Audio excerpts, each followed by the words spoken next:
World boss. World boss. So as you guys know, today is Vybz Kartel's Court of Appeal date in Jamaica. He was challenging his convictions from 2014. We're now in 2018 for the conviction of Clive Lizard Williams, along with his other co-accused. And it says the Court of Appeal Court has ruled that it will allow the attorneys for Vybz Kartel and its co-convicts to introduce fresh evidence in challenging their 2014 convictions for the 2011 murder of Clive Lizard Williams. The panel of Court of Appeal President Justice Dennis Morris, Justice Patrick Brooks, and Frank Williams granted the application a short while ago. World boss. World boss. Kartel, whose real name is Adidja Palmer, and Sean Storm, whose given name is Sean Campbell, and their co-convicts Kaheri Jones and Andre St. John are seeking to have their convictions quashed. Their lawyers have applied for the following evidence to be admitted. An affidavit given by the attorney at law Kimberly Whitaker. Whitaker affidavit includes a statement of two jurors who served in the entertainer's 2014 murder trial. The two statements are a part of the evidence in the corruption trial of another juror who allegedly tried to influence the 7-member panel to free Kartel and his co-accused.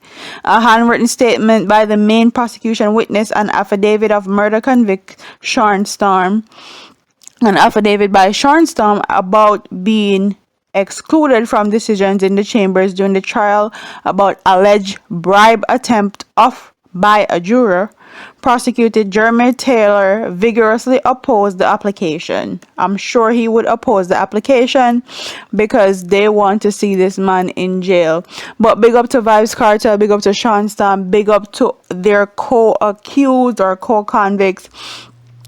Honestly, all I want to see is this man come home from jail, because quite frankly they didn't have any evidence to convict him on, and everything that they convicted him on was circumstantial evidence. And I think the whole world is watching this case at this very moment and seeing exactly how it is going to pan out. You can send somebody away for life with circumstantial evidence in a case. No hard proof. Honestly, free world boss, that me say. Free his co-accused like Sean Storm and other two. Big up to the Court of Appeals for actually granting him to actually admit new evidence, because as we know, that case was very corrupted on a lot of levels. So that is the latest update with Vybz Kartel and his Court of Appeal case in Jamaica. Don't forget to like, comment, share, and subscribe to your girl here on YouTube for the latest news and reviews coming out of dancehall, reggae music, and Jamaica. And I'll keep you guys up to date. Deuces, man. Peace.